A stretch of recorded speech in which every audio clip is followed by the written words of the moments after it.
Hey runners, do you know there is only one number that really matters if you want to know how fast you can become and how long you can stay that way? It's your ultimate predictor of your performance today and your independence tomorrow.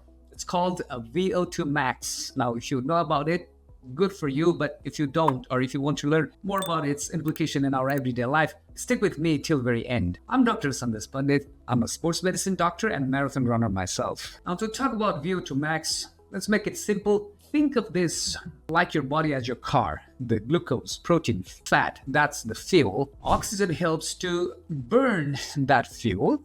So your lungs brings oxygen in. That oxygenated blood then goes to your heart. And heart pumps that whole blood to the whole body and muscles where the glucose, protein, fat, those substrate are burned into, releasing energy, utilizing the oxygen in form of ATP, adenosine triphosphate. So the VO2 max is telling us what is the most amount of oxygen your body can use when you're working really, really hard and when you're working the max. Now, to make it dramatic, think you're being chased by a tiger. Again, hopefully that never happens. But think how fast you'd be running that time, how much you'd be running that time, and then how much your body is utilizing the oxygen at that very moment. That's the VO2 max. And so simply put, it tells us how big or small our engine is. Small VO2 max, small engine, big VO2 max, big engine. Now, for runners, here is the important truth. VO2 max is not everything though. It does not magically determine how fast you can run. Two runners, they can have exactly the same VO2 max and have totally different race time because performance also depends on efficiency, strength, skill. So VO2 max is not the whole story, but VO2 max definitely raises what's possible. The higher your engine capacity, the more speed you have in reserve. When your VO2 max improves, that pace that used to feel like a sprint now feels like very controlled. Now, here is where testing becomes very useful. A proper VO2 max test doesn't give you just a number. It gives you your training zones. Then you can figure out what your true zone 2 is.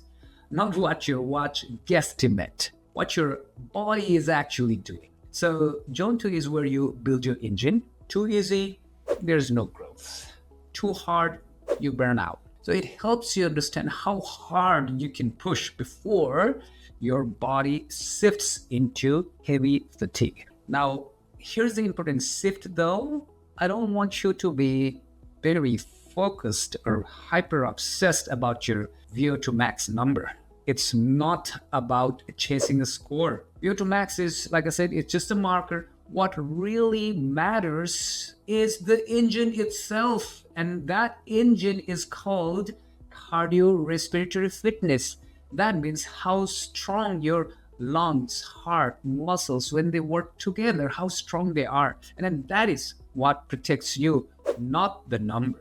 As a physician, I've seen people in their 50s who move like they are in 70s, and also the other way around. People who are in 70s, they are like moving like they are in 50s.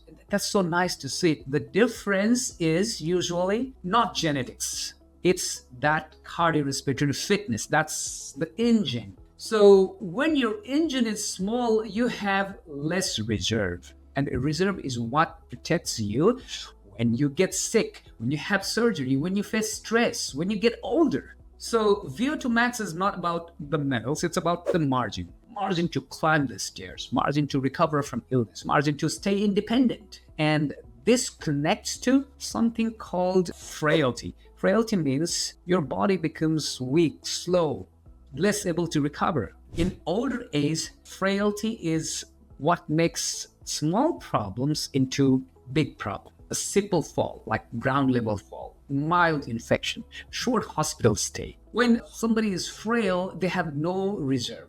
Now, here are the important numbers. When your VO2 max drops below 18 for males and below 15 for females, risk becomes higher. That's when the daily life starts to feel hard.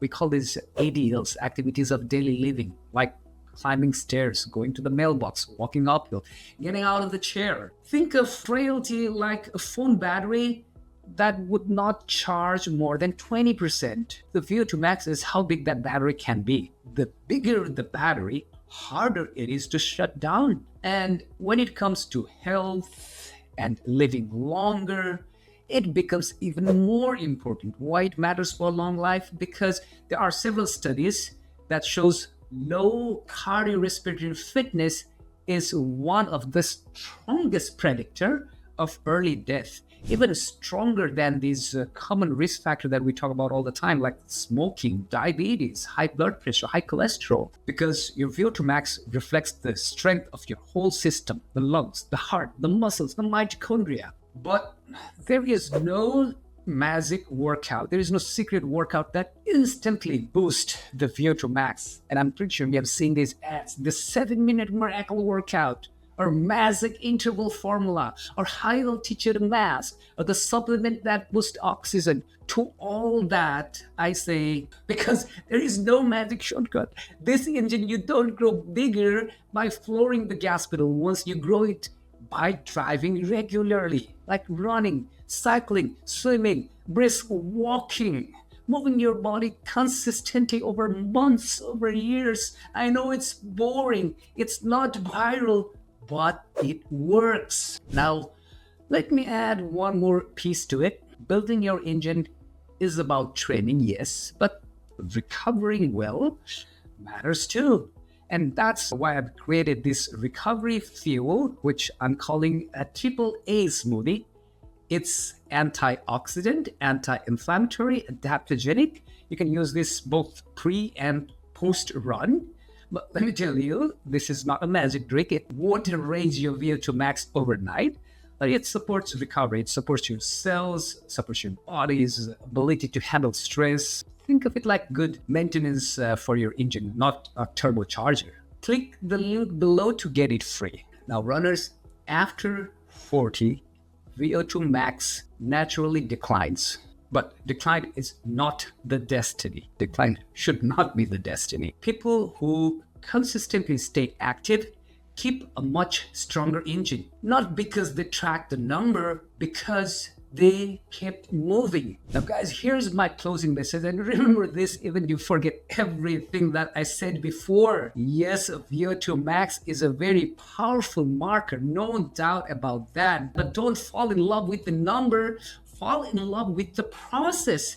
Build your cardiorespiratory fitness, climb the stairs without stopping, recover faster when you're sick, stay independent when others can't, and decide today that you are someone who builds fitness, not someone who watches it decline. Because after today, you can't say nobody told me when I was in 50s or 40s, or because I just did it. Guys, thank you so much for watching.